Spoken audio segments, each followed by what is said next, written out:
Hello and welcome to Trading the Trend. My name is James Boyd. Today's date, December 18th. Got Connie Hill with us in the chat. So the two redheads are going to take care of you. Jax is also in the house on that $150 blanket that I bought for myself that has turned into his blanket. If you saw that post on X, it's not that funny. It's funny for you to see it, but not me. So I might have to go buy another one. Every time I try to grab it from him, he growls at me. So anyway. Just real quick, we'd like to welcome, we got Will with us, Bill, Kevin, Billy, Ocean Life, Greg L, Dom, Robin, and many others. Welcome to all. Now, I want to go ahead and hop right in to today's discussion. Today, we actually said that this was really, as we start going into the new year, we said we want to focus really on kind of rehoning, if you will, some of the sample plans we actually talk about in our webcast. Now, these sample plans, which they are a sample, doesn't mean you actually have to use them or even consider the strategy. I want you to kind of think about this as like, A, do you have a plan? Is it something you would consider, or is it helpful in actually saying, I don't have a plan, I'm building it as we're going, or you have a plan and you're actually honing it? That's fine. That's the purpose of it. But it's really going to provide structure for really what we've historically done, where it's actually written out, and also kind of just going forward, if someone actually comes in July of 2026, we could always refer back to these sample classes. We talk about these plans. So quick, let's go ahead and hop right in now. Remember with what we discuss, remember that today, I'm not going to talk about options. Today is about trend trading. We're going to kind of focus a little bit more on stocks. It doesn't mean necessarily the investor couldn't do options, but that's not the focus of today. But if you did use options, remember that options are not suitable for all investors. Also understand that the information provided for general informational purposes only. This webcast discusses technical analysis, but also there is fundamental analysis that may assert some different views or coincide with technical analysis. Could be both. Also remember that when we talk about paper money software, that's for educational purposes. Investing involves risk, including loss of principal. Also remember when we talk about examples, they are just that. And today I kind of already mentioned what is our agenda. Our agenda is we're going to really talk about that trend sample plan. Now, before we actually hop right in, I want to kind of just, now we kind of all have like a different path, okay? So number one is the situation is this, okay? We all have an expiration date, even though you don't use options. I know you didn't want to hear that, okay? Just right off the bat, just cold water, okay? So the situation is we pass away and we might leave some money, maybe. Some might leave a little bit less, none, quite a bit, a lot, whatever, wherever you are. But the biggest actually thing is we want to kind of talk about like building like kind of a plan towards our financial goals. But the biggest thing is also kind of leaving a legacy. It's not just what we do, it's what we pass down in the family tree, if you will. Okay. Now, number one is I want to kind of say is it all starts with really desire. Does that investor, if the investor here passes down money to their family, does that person really have a desire to learn for their own financial literacy? We send our kids to school to learn how to read and write, but do we actually send our kids or us to school to actually learn about financial literacy? Okay, that's a big one. Now, the biggest actually thing is, number two is we're trying to really build knowledge. So that knowledge, what we're really talking about in this case is really comes in the form of really education, okay? Three is actually we're going to practice the knowledge. Now, when I say that, we're talking about really taking what we learn and actually using paper money in the things that interest us, okay? And so really here in this case is we're really trying to say, look, what interests us? And then let's maybe practice it, okay? Now, the biggest also thing is with that is from the practices, we really want to hone the skills, okay? And the purpose of that is to try to increase, okay, probability, okay, of hitting financial goal, okay? Or even getting close to it. Five, I'm going to actually say a disciplined, okay, precisioned, Bill, that was for you, precisioned, sorry for the spelling on that. That's I misspelled it. Precision attack with knowledge. In other words, you're actually implementing your plan from a knowledge base which really came from education and or experience. So this actually came from education, experience. Okay. Experience. There you go. All right, now almost done there. But this is important because this is what we're really trying to lay. And then from that, it really comes into, let's say, do you actually have a passion for it? Now, I'm not going to tell you where I am in this list. I'm not going to do that, okay? Let's just say I'm working on desire. How about that? Fair? All right, good. Now, I want to kind of talk about, well, what's the purpose of a trend plan? What is it that we're trying to do? Well, that purpose of that, let's say, trend plan is the goal is we're trying to invest in, okay, stocks, okay, and I'll type fast, invest in stocks that are trending, and we're going to talk about this in detail, at a minimum, okay, staying above a 3-month horizontal support level. Just take me on that real quick, okay? The goal is we're trying to ride as many bull flags, okay, as possible. Now, no. There you go. Okay. Now, the biggest actually thing is when we say bull flags, we're really saying higher highs and higher lows, of course. Now, the biggest thing is these trend trades, okay, they can have targets, okay, and also they can also be used, could also be used for covered calls, okay, covered calls, collars. They could also be, let's say, protective puts, etc. I'm not going to get into that. Well, that's going to be something later, okay? But so in other words, if we had a trend trade and we had 100 shares, or we could do actually cover call. We could do a collar, all of the above. So that's fine. Okay. It could also be something, maybe a potential purpose of dividends, question mark.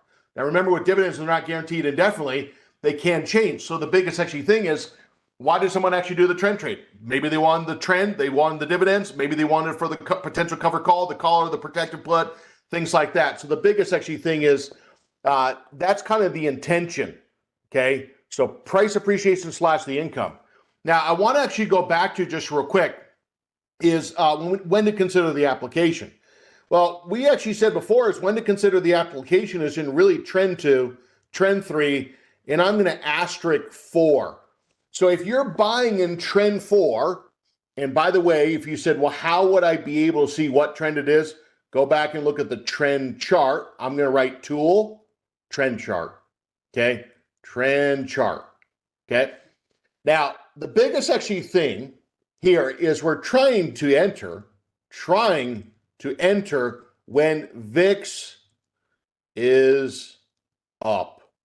Okay. We're trying to use that short-term volatility spike, which doesn't tend to last. And then if it starts to fall, there should be some entries on those stocks, at least in some examples. Now, some other things to kind of think about to consider, okay? So when we're talking about, let's say, an intermediate trend, I'll fix the spelling, intermediate trend, we're talking about something, let's say, 2 to 3 weeks to, let's say, 2 to 3 months. Now, we're going to look at weekly chart to confirm that. That's critical. So we're trying to ride a trend, not something went up in the last 2 weeks, trying to ride a intermediate trend, okay? So if I go look at the weekly chart, I want to see in the last 2, 3 weeks, 2, 3 months, look at the weekly chart to confirm, okay? Now you can just pull up some examples, and let's just do this now so we can kind of show examples as we talk. Now there's a question regarding Tesla, okay? So if we went to, let's say, a weekly chart and actually said, can we identify in the last 2, 3 weeks, the last 2, 3 months, that there is an upward trend on Tesla? Well, I mean, if we go back 2, 3 weeks ago, I mean, we're higher than where we were 2, 3 weeks ago. If I went back to where we were, let's say 2, 3 months ago, yeah, we'd have to say the answer is both, okay? If I went back to that weekly chart, which is going to be right there, the weekly chart, the trend, If I went back 2-3 weeks ago, it's what we said before. It's higher than. We went actually back to where we were 2-3 months ago, or multiple months. We're higher than that. Now, the comment I want to kind of link to what I just said is it could be okay to maybe consider, let's say, a trend entry in trend 4. If you're buying in trend 4, what is it that you actually think the stock is going to do? If you buy in trend 4, you're actually thinking that this is most likely maybe a cup and handle, okay, pattern, cup and handle pattern. It could actually be maybe like an ascending triangle, okay? It actually might be, let's say, a pennant. I'm just going to say triangle pattern, okay? Because I don't think we need to get into like all the little nuanced details. It's probably a cup and handle pattern. It's probably a triangle pattern, all the above, okay? So if we actually went back and actually said, well, does this kind of show that kind of similarity to what we just said? Yeah, it kind of has, there's the cup, there's a little run up, there's a little pullback right there, bang. Now here's the thing, people will just sit there and kind of say, well, what about this, what about that? It's like, look, it's a horizontal breakout. It's a cup and handle, all the above. And so we could close our eyes and just say, look, any given trade is 50-50. Maybe slightly above 50-50 in the shorter term. That's the key words, in the shorter term. The goal is when we open our eyes is, okay, how much risk are we willing to take to see if it's going to trend, okay? Now, I want to actually also go back to just really quick, a couple other things that I think are noteworthy to kind of at least make mention, okay? Now, when we actually do this, we're looking to find, trying to find stocks that are supported, okay, supported by trending, and I just want to write upward trending, just make sure there's no misconfusion there, upward trending sectors. Now, if we actually, for example, said what sectors are actually getting a little push, what would you actually say here? And I'm going to keep typing. Stock needs to be above 10-day EMA. Now, 10-day EMA and or, okay, and I'm going to write this in this case at a minimum, okay? Now, you might say, well, that's contradictory. It contradicts what you actually normally do, which is you like to see the stock above the 10-day whole moving average. You got to remember the 10-day whole moving average tends to be higher than the 10-day exponential. So that 10-day EMA exponential moving average is going to be a lower bar than the 10-day whole. So if we're above the 10-day EMA, there's a really good chance we're above the 10-day. If we're above the 10-day whole moving average, really good chance we're probably above the 10-day EMA. Okay, and that goes back to that's our momentum trend line. Of course, we would like to see a stock above 30-day SMA.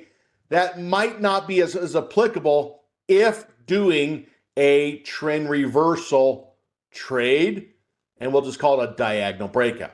Okay, so these are kind of some of the little nuances. Now, if we kind of said, let's say today, hey, what sectors are maybe actually getting a push? Well, we actually saw discretionaries today. I'll just kind of write this. We actually saw in this case, base materials have actually had a decent push. You also saw in this case, the financials actually not looking too shabby. We would also kind of asterisk probably the transports. And we would actually probably say in this case, probably the communication, something we're going to kind of keep an eye on. But if we're talking about something that actually hit a brand new high here today, it was yours truly, discretionaries. Okay? Now, if I actually also go back to this, when we talk about min volume, 1 million plus, okay? 1 million plus. And I'm going to say 1 million plus with options, okay? If we had 1 million shares traded on average, there's a decent chance that there's probably options, okay? Now, that doesn't necessarily mean they're liquid. You'd have to review that, okay? But the goal is if we look at a stock or whatever it is, does it trade on average 1 million shares, and does it have options, okay? Now, the other thing I want to kind of bring out is, does the business make money? So if we're actually looking at, let's say, revenue, if we're looking at EPS, man, can we see, let's say, a 5% year-over-year increase? Question mark. Now, that might not, well, wonder if there's a COVID part two, and all of a sudden the numbers go down. I mean, look, you got to kind of take in consideration what's happening out there. But, I mean, usually if businesses are growing, they're usually a 5% bar of revenue growth year over year. That's not a super high bar. okay? And either is EPS of 5%. If it's actually not, you got to see, well, why is that? Did they actually have some, did they invest in the business? Look at that. But the goal is the more of the story is we're just trying to find businesses that really make money, okay? Now, the one thing I want to kind of make mention here is there like a volatility preference that the investor is really looking for? Now, if we actually had, let's say, an IV of, let's say, 15 to 24, that also, so we're talking about the 15 to 24 on the stock. Now, if the IV on the stock is 15 to 24, that's probably something like it's probably a smoother trending stock. It could also be something that's maybe in utilities, staples, healthcare, non-biotech. But if it's 15 to 24, this is lower IV. Now, the implied volatility, it could be affected by VIX levels, okay? Now, if we probably said most of the examples are probably going to come in the IV range of 25 to 34, okay? This is probably going to be the normal, typically. If we said, well, could we trend trade something that has an IV of, let's say, 35 plus, you just got to understand these are going to be bigger swings. Now, we don't mind the swing when it goes up, like Tesla, but those bigger swings is that higher ATR. So you can, but we're probably going to see on most of the examples, they're probably going to be in that area of, let's say, 25 to 34, okay? Now, the biggest actually thing is I just want to make sure we're not missing anything else. Okay, now, when we talk about the stocks, and we made mention of this before, okay? When we say what is going to be the watch list, I'm going to type this fast. The watch list is the Dow 30, NAS 100, okay? The S&P 100, okay? I'm going to say this fast because I said this twice already this week, and I understand that, okay? And I'm going to put also the S&P 500. Now, the S&P 500, the only reason why we're really looking at those is we want to see the airlines, okay? We're looking for those airlines. We're looking for those casino stocks that are not in those other lists. We're looking for the home builders. And we're going to also, why would we actually look at the S&P 500? We're actually looking for the insurers, like the AIGs, the Chubb, things like that. Those specialty niches. A lot of the S&P 500 stocks, they're tucked away in the S&P 100, NASDAQ 100, Dow 30. Okay? So let's take a quick step back for a second. We talked about where are you? Okay? Now, some of us are like, I think I'm building a desire. And I'm going to say with desire, starting to think about financial goal or current standing, okay? And sometimes most of us start where we don't want to be. That's okay. Now, you can either get excited, okay, that you are where you want to be and you just try to keep going, or you get really upset, which, by the way, I think that's a better place to start. Be upset, and that being mad kind of drives you, or you're drawn, okay? That's where I started, okay? Now, the biggest actually thing is we talked about the purpose, okay? We talked about when an investor might consider the sample application. We also talked about, for example, stock volatility preference, and probably said what are probably going to be the typical ranges of IV. We also kind of, with that, we kind of also talked about the volume as well. The purpose is actually we're looking for something with options. Why? Now, does that mean you have to? No, of course not. You can do whatever you want. But the biggest actually thing is why the options? Well, because if we're in a trend trade and this stock actually starts to kind of go a little bit more flat to neutral, we want to know, is there options potentially available if maybe we would consider that to do things like cover calls, collars, protective puts, if the investor would consider that, okay? Now, just real quick, are there any questions from you?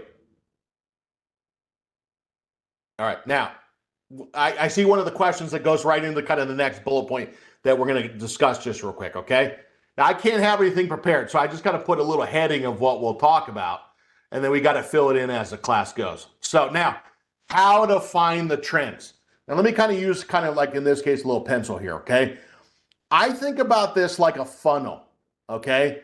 So if someone said to me, we're talking about trying to find trend trades, I would say the number one tool, which the number one tool / script, the number one tool to find trends is really the TW. And that stands for Trend Weekly. The number one tool. Not 10, not 7, not 6, 5, 1. Number one. So in other words, if I actually pulled this back up and we went to, let's say, the market watch, and I said, where am I going to find those trends in about 30 seconds?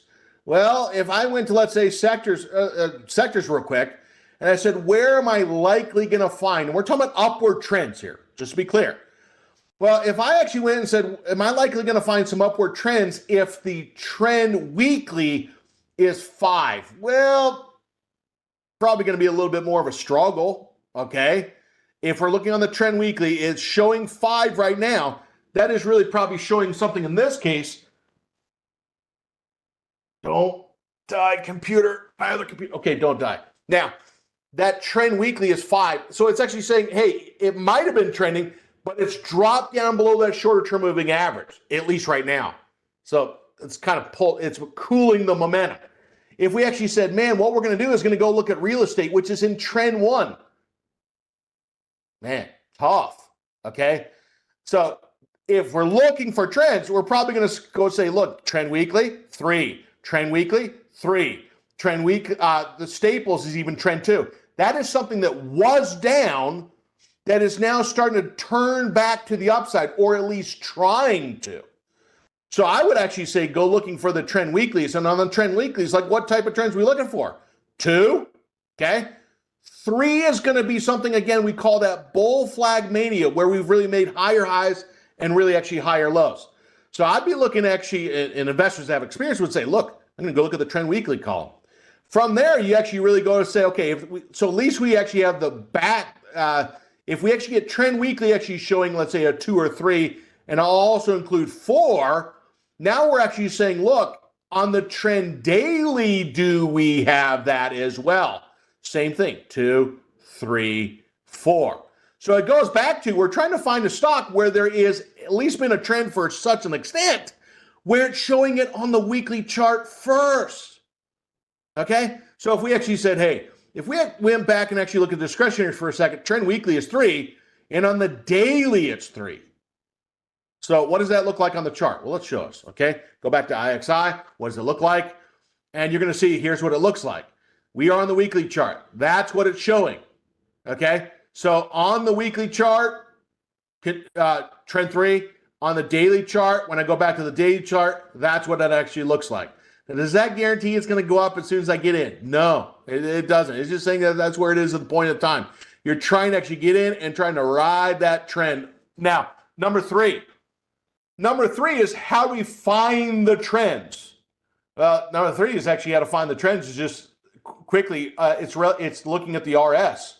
That RS is really of the 5 days, the 10 days, the 21, 42, and actually 63. The more number of pairs that you can actually show that are actually in the green, that's just showing that stock is actually stronger over maybe those different time periods compared to the S&P 500. I would actually say that's number 3.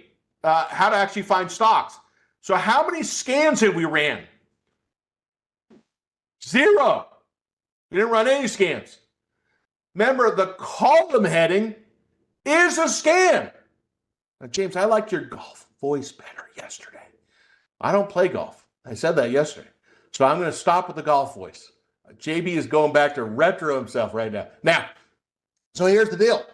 When we actually go back and say market watch, and I said, hey, I'm going to look for, let's say, stocks that are like kind of like, you know, if I said, hey, this is the number 3 way to find stocks, top 3, how do we find stocks? Let me see. Well, I'm going to be looking for the top patch here. Now, I'm saying that those are the only ones, but I'm going to be looking for the stocks. When I look at this, I'll rank this by the RS5, and whatever stocks that we actually see up near these highs that are showing green in multiple different time frames, well, those are the ones that are probably trending.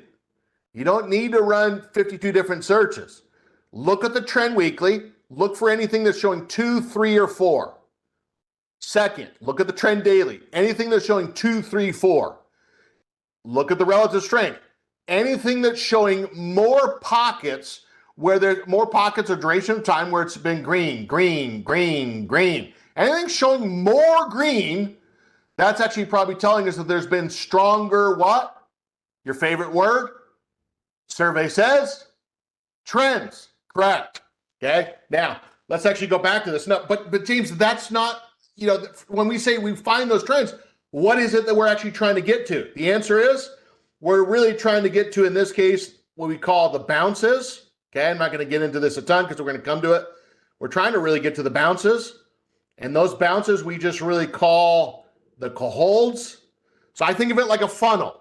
Because if I can find those weekly trends and the daily trends and the relative strength, I know it's probably going to be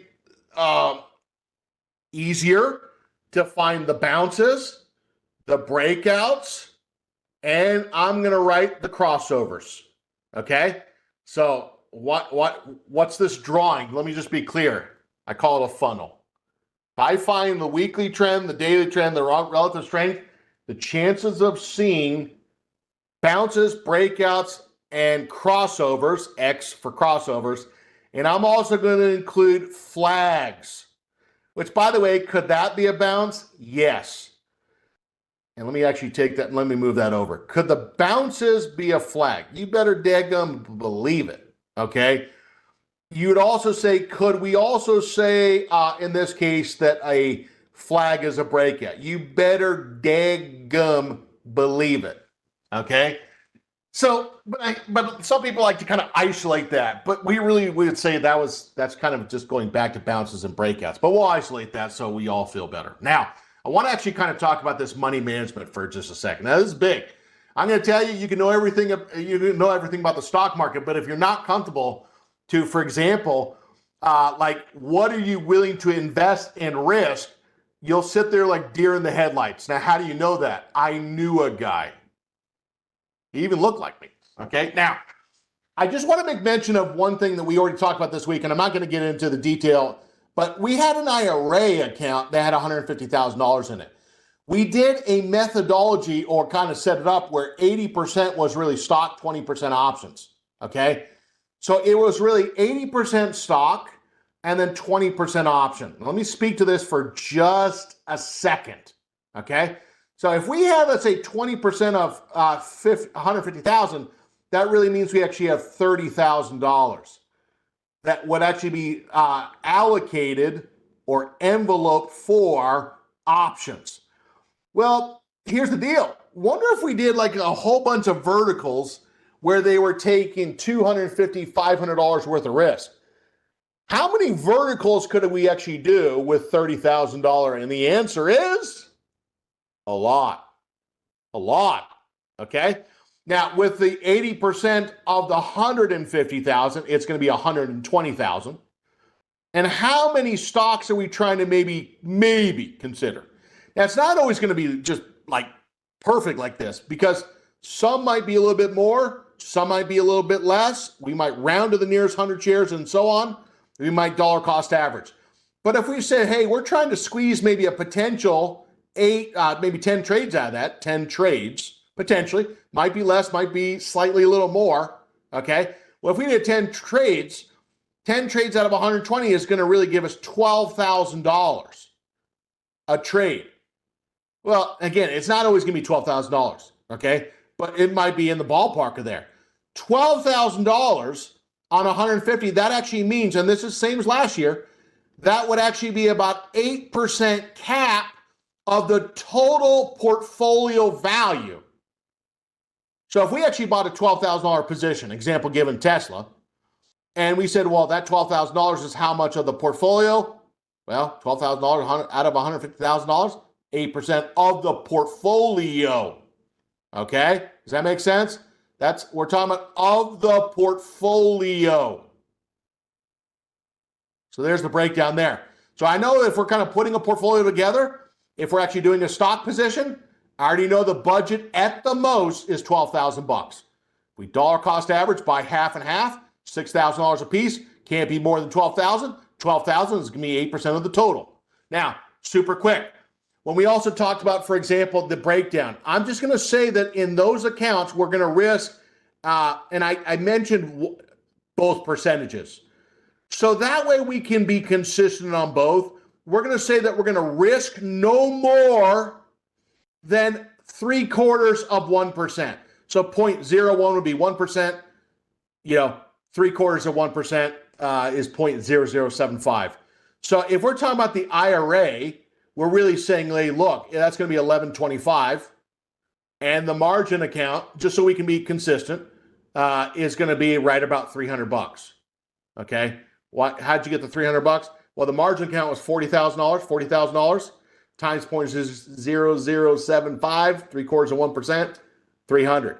Where'd you get the 1125? Well, if we have $150,000, we're going to risk 3/4 of 1%. It's 1125. That's where we got those numbers. Now, have you ever had kind of things that you said, look, in my trading experience, if I could, for example, just stop doing this, I'd actually probably be further along. Now, I'm going to kind of call it, thou shalt not be foolish. And you might be lost by that, okay? So things that we would say like, look, if I could just stay away from these things, it'd be helpful, okay? I want to say three things. Not risk more than what I just said, 0.75%. Now, that might not be true based on what? Well, it's not going to be true based upon if we had a stop on a stock position and the stock gaps down on earnings. Could the loss be bigger than that? That's true. So the risk to that is a stop loss. Okay. Now, number two. But you got to start there. How much are you trying to limit the risk to? Do you know what your number is? Now, if you say, I don't know what my number is, start there. Now, number two, paper money account, PM, will not buy a stock more than 5% off support. So how would I know that? Well, last week's class, we had the class where we discussed moving average envelopes. Remember those lines, the color lines that look like the cereal tricks? Okay. Those color lines, Mary kind of talked about what that white line, what's the red line, what's the yellow line, etc. The moving average envelope lines. Because the third thing I would say and final here is will not risk more than 8% of the entry price. So, and we're talking about stocks here. So in other words, what does that really mean? Simple math. If we bought a $100 stock, we would not have the stop, okay, any lower than 92. Because if we got in a $100 stock for just quick math, and we set a stop at 92, that's $8. $8 on a $100 stock, 8%. So we're trying to always make the losses where they're not double-digit losses on the stocks. Now, these are things that I've learned. So, A, keeping the losses 3/4 of 1% or less. Second, not buying the stock more than 5% off support. Buy it more than 5% off support. Now, you could do that. Our paper money account is not going to do that. If you buy it more than 5% off support, you actually kind of domino into that number three. You buy too high off support and you set a stop 2 or 3% below support, you're actually probably going to have a double-digit percent loss. Now, all this can sound great and good, but it's dependent upon the stop loss. So you can have a game plan of that, but you got to say, when might that be violated? And we talked about that. Okay. Now, comment is from Chuck. Why have two different accounts? Well, because some people say, James, I'm starting with a smaller dollar account. Could you show me that? And then other people say I have a little bit bigger account. So Chuck, that's why I try to do that. Try to help someone say, look, I'm starting with a smaller dollar account, but also maybe a little bit higher. But the other part is, even if you said, look, I have a $150,000 account, you might actually have a smaller dollar account where you're maybe saying, look, I have this smaller dollar account that I'm trying to grow, but in aggregate, I really have more money than that smaller dollar account. Okay. Now, if someone says, I don't have a bigger account, I'm starting with a smaller account. I'm trying to help all people, no matter where they're actually coming from in that case. Okay. Now, when we actually talk about, for example, entries, just real quick. Okay. Now, when we talk about entries, if you kind of said, and we kind of mentioned this already, okay, when we say bounces, and this goes back to really the scripts that we actually have. I mean, the investor would say, look, I want to make sure that I am 100% clear, okay, on really the bounces that we call to hold, trade above the high of the low day, or close above the high of the low day, okay? Now, that is, again, a script on Market Watch tab, okay, Market Watch tab, but it's also on the chart as well. It's the green dot, okay? It's the green dot on the chart. The second thing is BO, not bad odor, breakout. Well, what are the tools to help us? Well, on market watch, okay, 20-day high, okay, 55-day high, and we also have the breakout column. So in other words, I'm writing this as maybe you're trying to explain this to your son, your daughter, your grandson, granddaughter, right? And you're saying, hey, if I'm going to practice these sample entries, what are they? And then what are the tools? So what? Okay, what is it? And what are the tools? What are the tools? Okay. Now, so the breakout on the market watch. So we're talking about the breakout on the market watch being the 20-day, 55-day breakout columns. So when I actually go back to this and said, hey, if I go look at, let's say, the 20-day high column, that column right there, and the breakout script column, if we're looking for breakouts, if there is any, those are the three columns we're actually looking at. If we're actually saying, are there any examples of to hold or call hold? That's the column that we're actually looking at. Now, if we actually said also like, well, I like crossovers. Now, by the way, you got to understand something. The moving average crossovers, it's not that, oh, they're totally different than bounces or breakouts. Well, don't you think if it was bouncing to the upside, don't you think it had a crossover, is currently doing a crossover? The answer is of course. Now, when we talk about the moving average crossover, we could see that in two ways. Well, number one is the script for, okay, the script for the moving average crossover itself. And I'll show that right here. Where? Well, show it to me. Right there. And what it's going to do is it's going to really track bullish and bearish crossover. So that's number one. The second one that we could actually say is, how could we actually see it? Well, the 10HC, which stands for the 10-hole counter, and the 20-hole counter. Okay, now, by the way, do those have to be whole moving averages? No. You could actually take the script out. So if we said, hey, you could take the script and actually just adjust it to the moving average that you want in the duration of time. Can I actually see something that recently had a crossover? Well, that would be an example potentially. Now remember, scripts are not guaranteed for accuracy or timing, but they could be helpful. So if we're actually seeing something where, hey, 4 days, 1 day, that's a recent crossover. This is a recent crossover, okay? This is a recent crossover. Which one is not a recent crossover? Easy. That one and this one. How do we know that? Well, because it was 10 days ago. How do we know that? It was 16 days ago and 14 days ago. What are the color of the box really represents the color of the moving average. The number in the box represents the number of days the moving average has really been that color. Okay? Now, so we got less than 10 minutes here. I want to actually kind of finish this up. When we talk about, let's say, initial stops. Now, this is very important, okay? When we talk about the initial stops, we are talking about setting stops, okay? Setting stops 2 to 3% below the higher low. Now, how do we know what the higher low is? It's the red and green candle, okay? The red and green candle, the pullback, and or the last 1 to 3 week support area. And the biggest thing is here, it could be horizontal, okay, or diagonal, all the above. So if you went back and said, hey, James, it's more flat, well, that's horizontal. James, the trend has been more to the upside. That's diagonal. If you have an upward recent trend, what does that tell us? Well, it probably in that trend, there's probably really been a higher low, a recent red green candle that the investor might say, hey, look, I'm going to try to set my stop below that. Now, when we also talk about, for example, in this case, these, let's go down to here, the stop adjustment, right? So the stop adjustments could really be moved underneath, okay, stops could be underneath or moved, okay, underneath the new higher low, which is kind of an add-on to what we just said. It could also be really based on the 8, 10, 20-day low. Now, I know you know that, okay, because we've hit that quite a bit. But if someone said, hey, I'm not sure what you mean by that, could you show me exactly what you mean? You know, Deg, yeah, I could. So if someone said, hey, James, I got a stock like Tesla, I've been trading that, and I'm just kind of considering about maybe moving up my stop. There it is. If you said, I like to use an 8-day low, the white line, I like my stops tighter.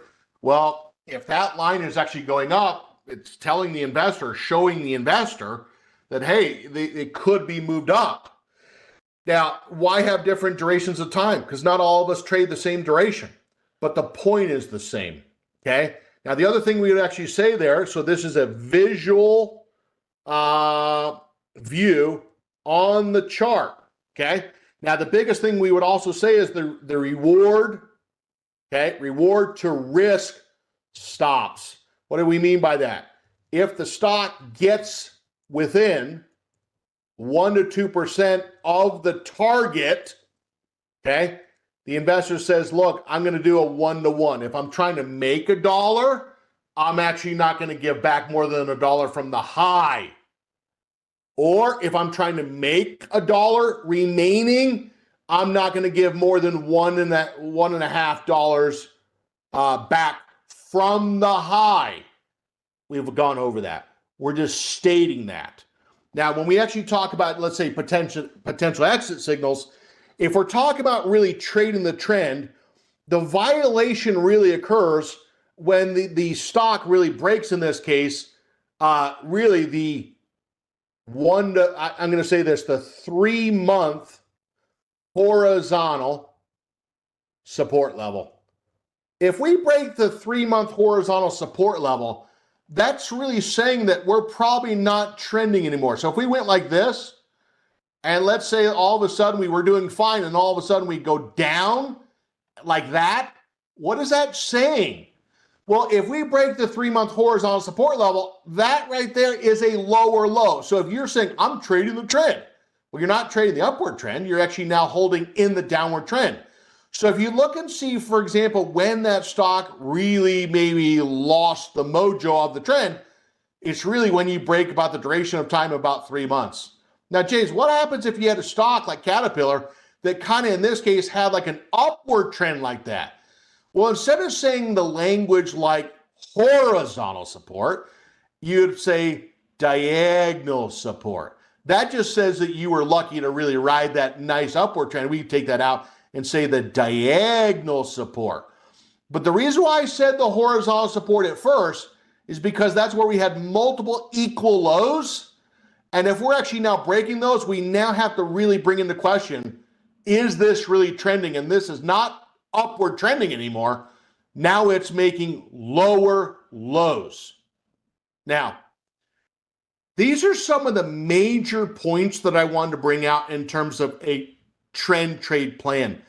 The only thing that I would like to discuss a little further if I had time is routines, but I'll add that to next time when we talk about swing trading, which is really going to be on what date? December 22nd. But if you were kind of, let's say, go into an investor's mind who's had some practice before, these are key pieces of what they're probably thinking about and trying to execute and exploit. Okay? It's principles and practices. And so let me actually go back on this sheet just real quick. So if we said, hey, what is it we're trying to do? Well, over the lifetime of our learning, okay, establishing a goal, building the knowledge through education, practicing through paper money, honing the skills. We're trying to increase the probability of actually hitting the financial goal. We're trying to say, what can we actually do better?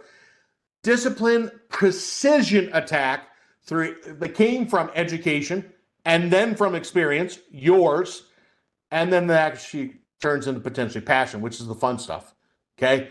We talked about purpose.